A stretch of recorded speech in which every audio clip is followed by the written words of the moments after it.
Vertical circle, sorry vertical cylinder है ये। तो वर्टिकल सिलेंडर की जो ये वॉल्स है, ये वॉल्स आपके वर्टिकल सेक्शन में नजर आएगी। तो आप इसको अच्छे से देखेंगे तो ये कुछ इस तरीके से नजर आएगा आपको। और जो बंदा यहाँ गाड़ी लेके घूमेगा वो हॉरिजॉन्टल सर्कल में घूमेगा, उसको वो नहीं मारते क्लास में। हाँ, तो ये हॉरिजॉन्टल सर्कल में कुछ ऐसे घूमेगा, ठीक है।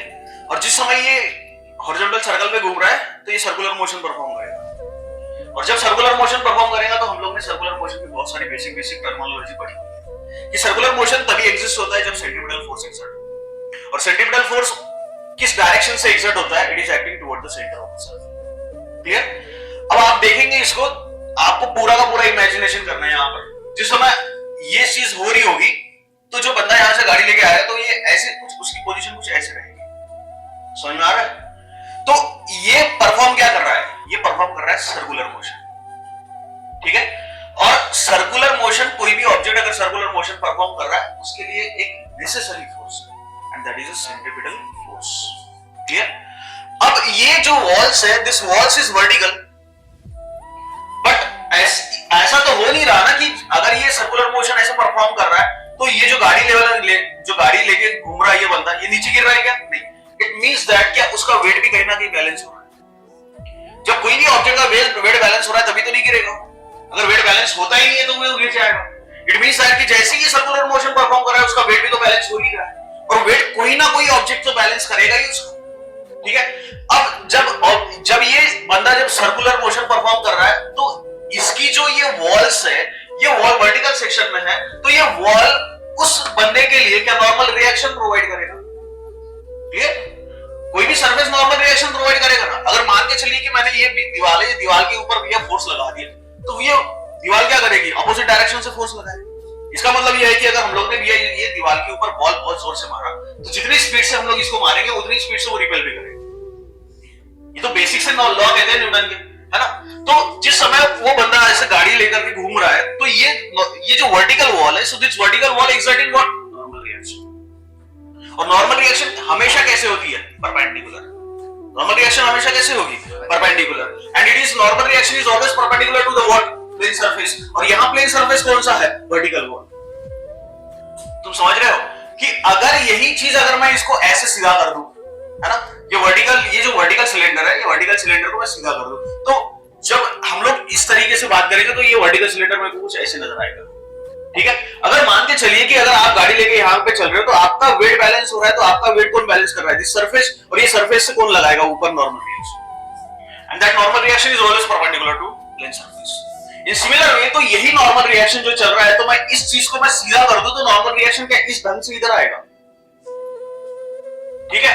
अब यहां से ये नॉर्मल रिएक्शन तेरा इधर आ रहा है क्योंकि ये प्लेन सरफेस हुआ और ये प्लेन सरफेस को नॉर्मल रिएक्शन परपेंडिकुलर होना चाहिए and that perpendicular normal reaction is exerting. और ये नॉर्मल रिएक्शन क्या कर रहा है? नॉर्मल रिएक्शन किधर जा रहा है? It is moving toward the centre of the circle. See this, ये जो बंदा है, ये बंदा ऐसे सर्कुलर मोशन परफॉर्म करेगा तो नॉर्मल रिएक्शन इस तरीके से आएगा। अब जब नॉर्मल रिएक्शन इस तरीके से आ रहा है तो ये किधर आ रहा है? Toward the centre of the circle. Whatever may be the position of that boy, this normal reaction is acting toward the center of the circle, and toward the center of the circle एक force आता है जिसका नाम है centripetal force. It means that here the normal reaction should be equal to the centripetal force. समझा कैसे आया?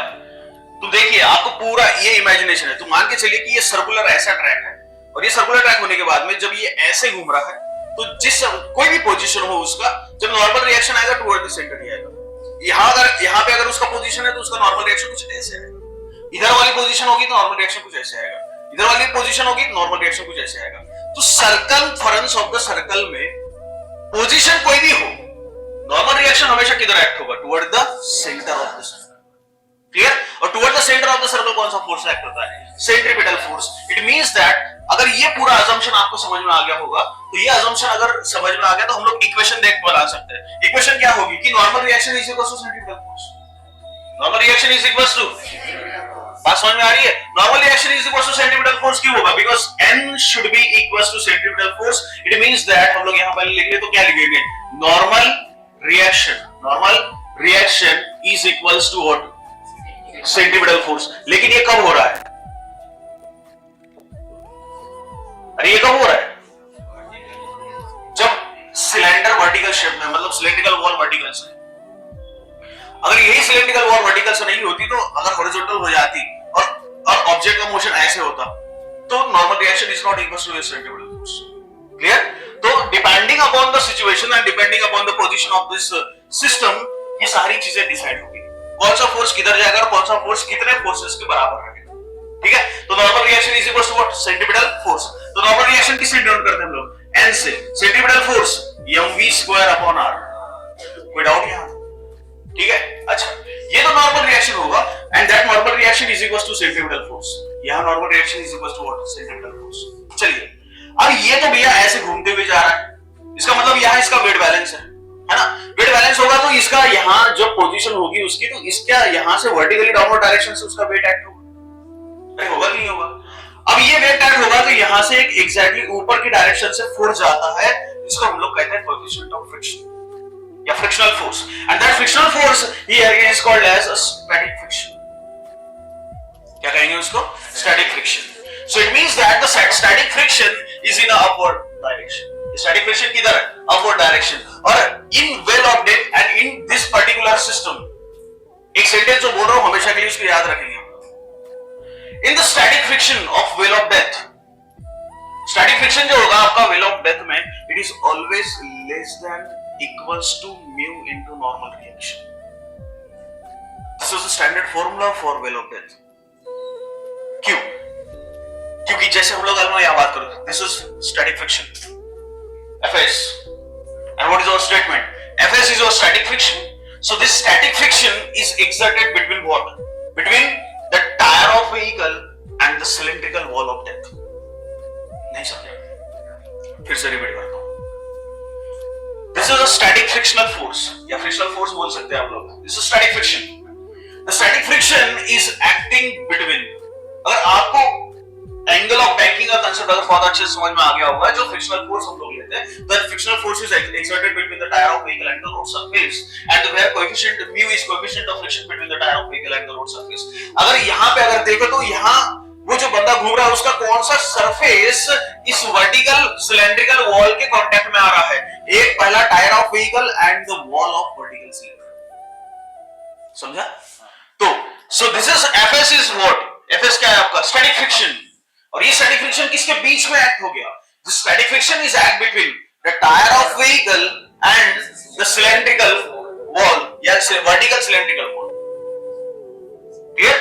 सो this Fs is always less than equals to mu into normal reaction.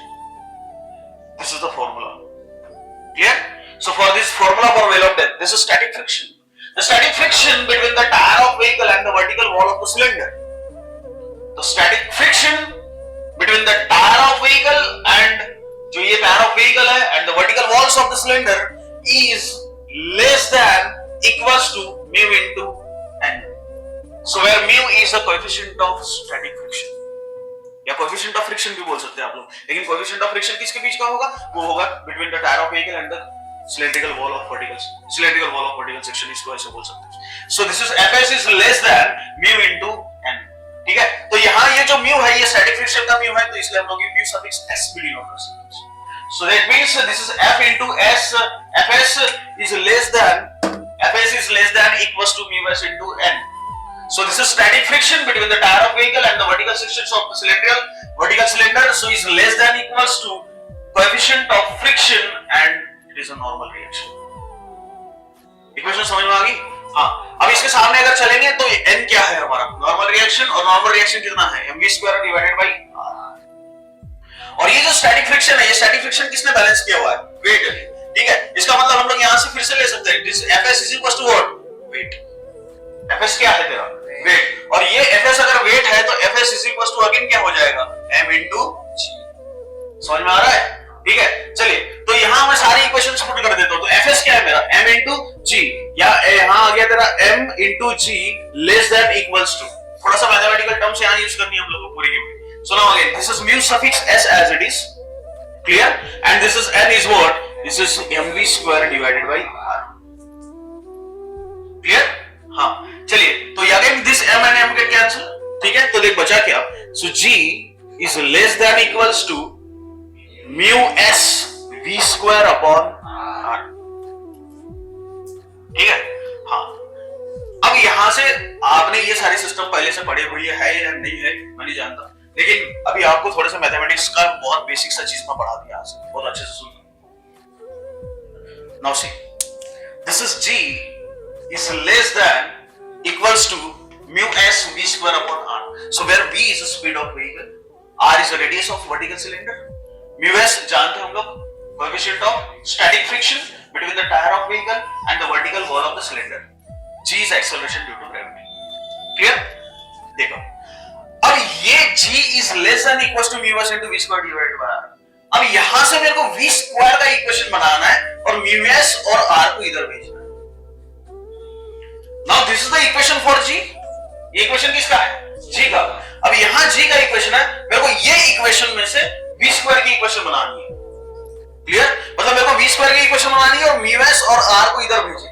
And when g is less than equals to mu s into v square divided by r, so if I am taking the equation of v square, जिस समय यहाँ equation v square का बना हुआ देख, तो v square होगा क्या? देख r जब इधर जाएगा तो g के मल्टीप्लाई में चले जाएगा और mu s नीचे। इतना तो बेसिक चीज हम लोग समझ, ठीक है। देख तो यहाँ आ गया क्या, मैं अभी यहाँ कौन सा साइन देना है बीच में इसको छोड़ देता हूँ फिलहाल, ठीक है। पहले तो टर्म्स बना ले हम लोग। तो देखिए यहाँ आ गया r इंटू जी और नीचे आ गया म्यू सफिक्स s, ठीक है। अगर आपके मैथमेटिक्स की टर्म्स अगर बहुत अच्छी है, स्ट्रांग है, तो आप बहुत सी बेसिक सी चीजें जान सकते हो कि जब g is less than equals to mu s into v square upon r है, जब मैं इस चीज को इंटरचेंज कर रहा हूं, जब चीज को इंटरचेंज कर रहा हूं तो मेरा साइन भी इंटरचेंज हो जाएगा। फिर से रिपीट करो, जिस समय मैं अपनी for v square is greater than equals to rg divided by mu s, तो यहां से मैं फाइनल इक्वेशन बना लूं v की। सो v is less greater than equals to under root of rg divided by mu s। And what is v here? Speed of vehicle. So speed of vehicle should be equals to या greater than equals to under root of RC divided by VS। इसका मतलब ये हुआ कि what is V? Speed of vehicle। अगर कोई object को horizontal circle में अगर घूमना है व्हील ऑफ डेथ में, तो उसकी स्पीड इससे ज्यादा ही होनी चाहिए।